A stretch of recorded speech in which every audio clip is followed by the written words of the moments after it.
In today's video, I'll show you my way of painting an Imperial Fist Marine. Optimized for gaming purposes, but still maintaining everything that I deem essential for the Grimdark style. We will see some new tricks and techniques to create great mottled surfaces, with no chipping medium, no painted on edge highlights, just water. I am Dark Ages Workshop, and this is the Grimdark Compendium.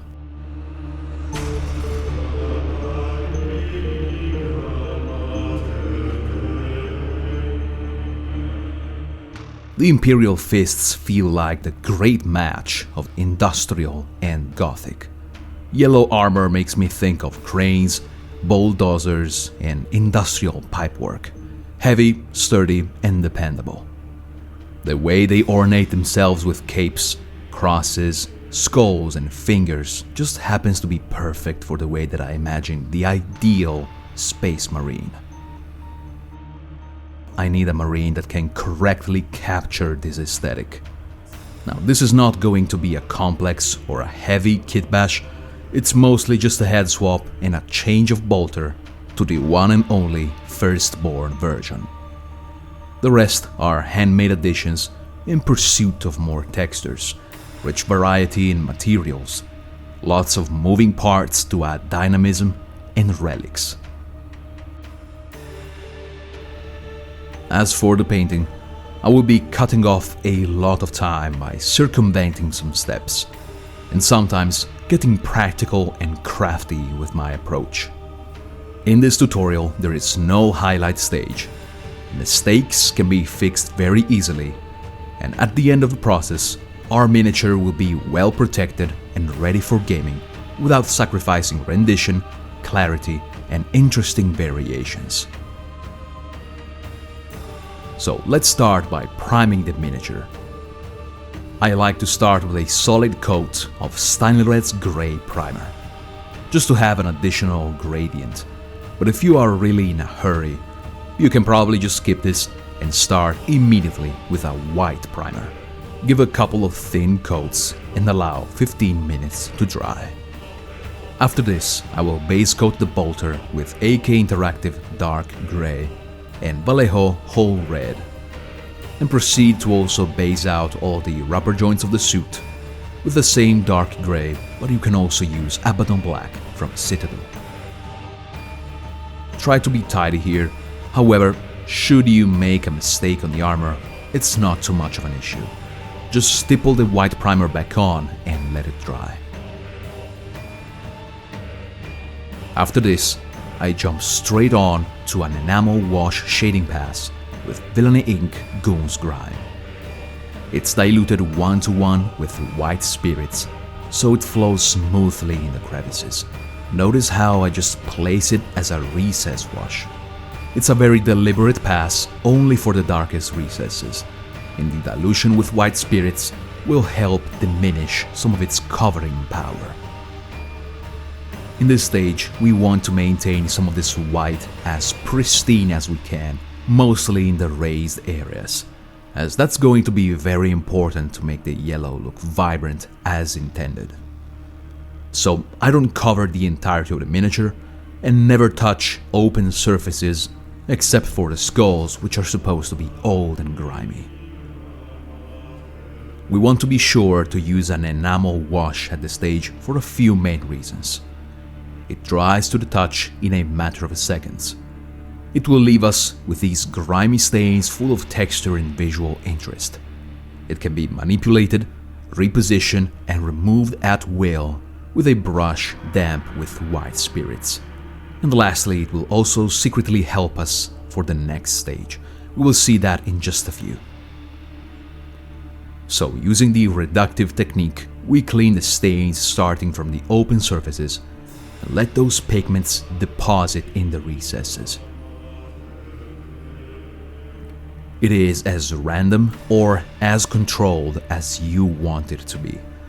It depends on the quantity of white spirits and the movement of your tool.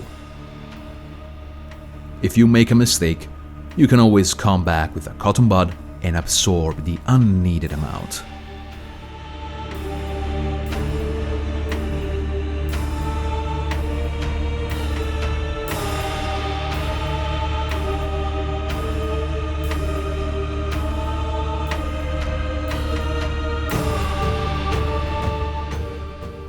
Okay, so we have our miniature already shaded and with lots of visual interest. I take a look at the marine and think of a way to make it slightly more interesting. I want one knee pad to stay close to this white to add some variation to the armor scheme. So for now, I just keep in mind that I want this right knee pad to stay white. Composition wise, we have this zigzag pattern: knee pad, skull, head, and backpack skulls. I'm not using any masking tape, putty, or anything like that. Instead, I'll present to you the tools that we need for the upcoming stage. Clean water, an airbrush, a pipe cleaning tool, and a couple of brushes. For the Imperial Fists main color, I choose Vallejo Game Air Sun Yellow, which is a pretty transparent color, and I spray through the airbrush at around 25 psi, one very thin coat, maintaining control of the direction of the sprays. Since I'm using this transparent color, the overspray on unintended areas is not an issue, as we will see in just a second.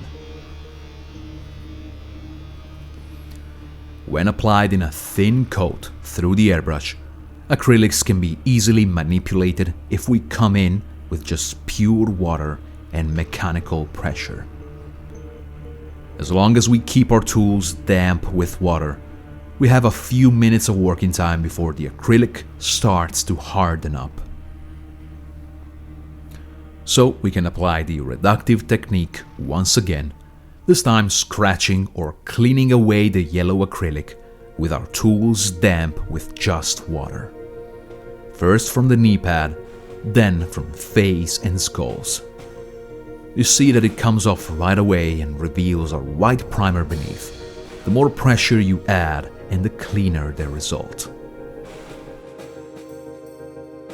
Now look at the effect that we have on skulls and the few parts of the armor that were slightly more covered with the Goon's Grime enamel. This is because this very light glazing of acrylic is sitting on top of uncured enamel. Now Goon's Grime was dry, but not cured. If we come with our tools and scrape and manipulate the surfaces, the wet acrylic and the water will slide on top of the enamel particles and give us this crazy good weathering effect.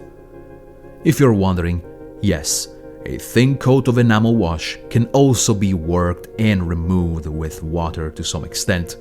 Just keep in mind that it leads to a very specific result that you will want only on specific occasions.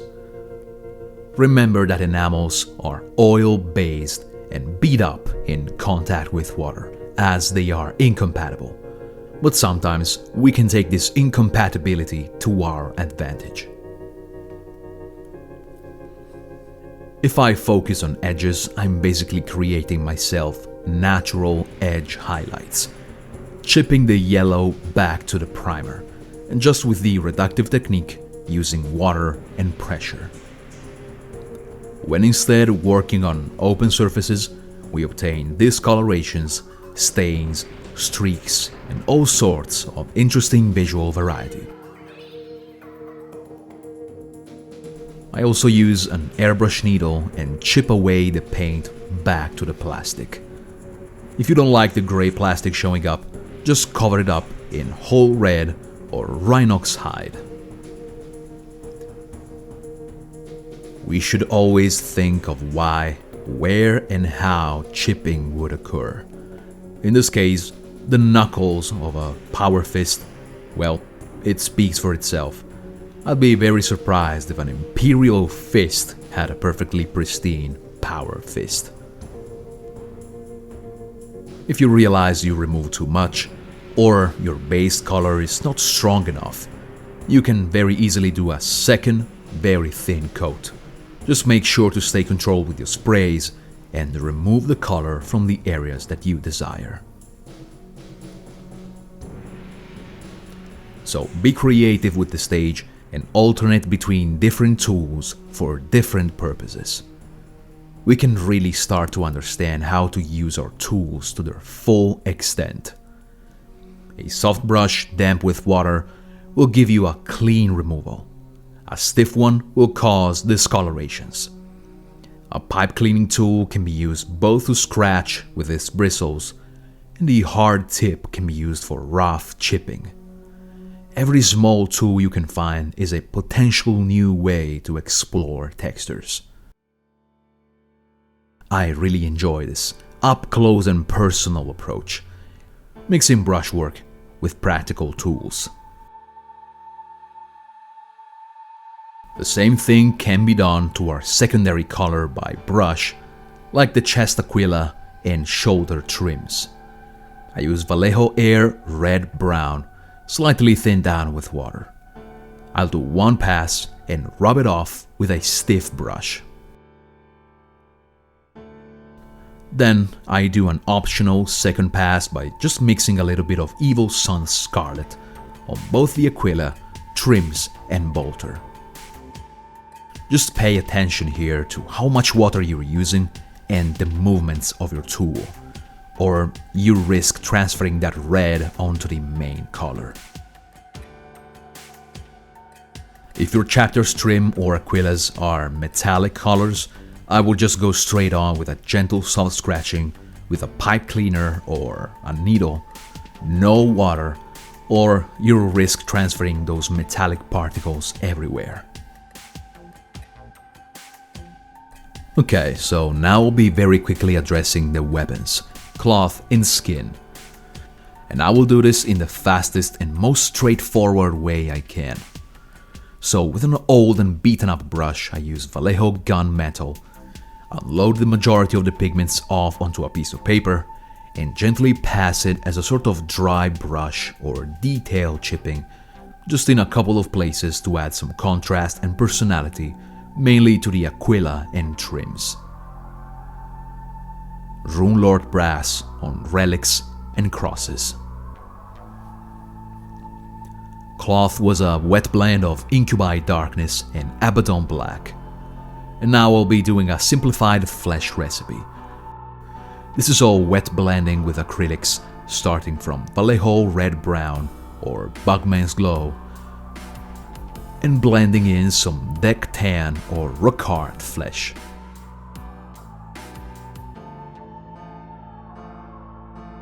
A watered down wash of Reichland Flesh Shade, and detail pin wash with Citadel Carver Crimson. Cleaning up until everything looks defined. If you want to watch the extended and more complex version of this, you can find it here on our YouTube channel, done on an Ogre for Mordheim.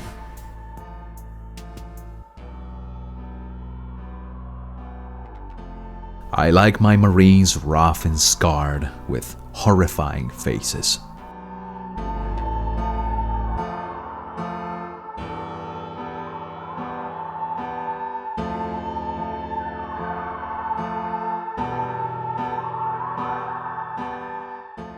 Very well, everything is drying as intended now, and it's time to proceed by varnishing our miniature using satin and matte. I start with satin varnish, applied in a stippling motion, using a small quantity of my brush. You can apply by airbrush if you want, but I personally don't do that as it brings down all the surfaces to one even finish. I much prefer to do it manually and treat every surface independently. On armor plates such as the pauldrons or open round surfaces, satin just looks great. It reflects light in a realistic way and looks much more vibrant. That is perfect for ceramite and will make miniatures pop on your table. While on trims, scrolls and cloth, I like a matte finish instead. Just make sure to let your varnishes cure overnight. You could just stop the process here and call it done and ready for your games. However, I will compile here a series of optional steps if you are committed to spend more time with your miniature. First, I will be addressing some decals. Now, some decal softening solutions can be aggressive and risk dissolving your base colors. And that is the main reason why I insisted so much about varnishing and letting it cure overnight. Use a small amount of the decal softening solution on a tiny brush and you should have no problem. We can do some weathering on them with a chipping tool or a knife very gently, wait for it to dry, and then hit them manually with matte varnish. We want the armor to look satin and reflective, but the decals just look better hard matte.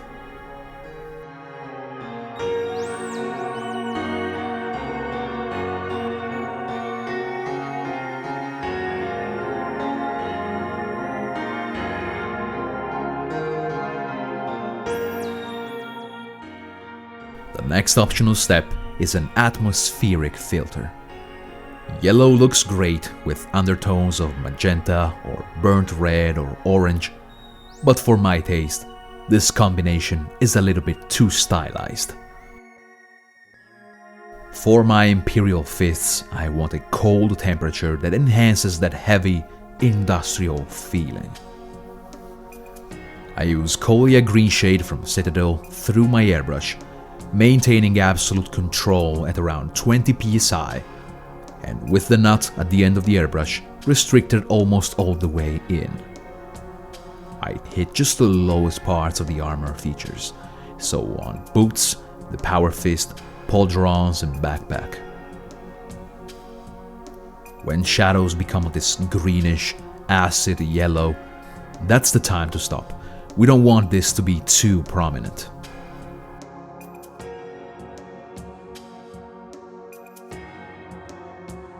My last optional step is coming back with Villainy Ink enamel washes and effects to give the model the final touches of weathering, darkening and special effects.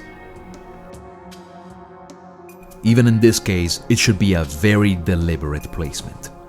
Streaks, deposits of gunk or oil can be easily achieved with Goon's Grime mixed with Ichor of the Damned. Here I'm using one of the next upcoming colors by Villainy Ink, Decrepit Filth, which is an exquisite, dark, almost black brown with slightly reddish undertones that dries hard matte. Should you make a mistake or place it roughly, that's no problem. The beauty of enamels is that you can work with them until satisfied with numerous tools. A flat brush in downward strokes creates automatic streaks of grime. Slight pulling in the recesses darkens up separation lines and brings storytelling and definition.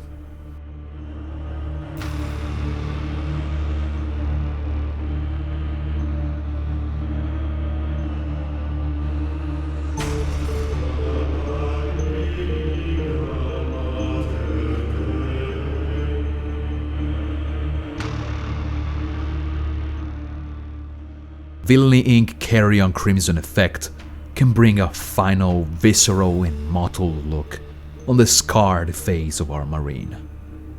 The quantity of enamel on my brush is minimal. You only need a very small amount for a glossy and horrifying look, rich with these pigments that mimic blotches and skin irritations.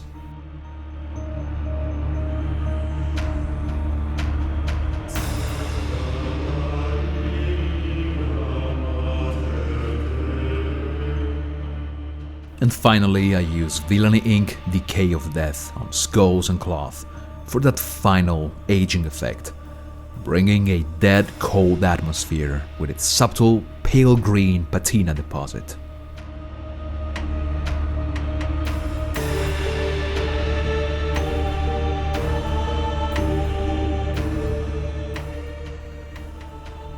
In the Grimdark style, with the right knowledge of products and your inner creativity, you can achieve your vision in unconventional ways and add personality to the process.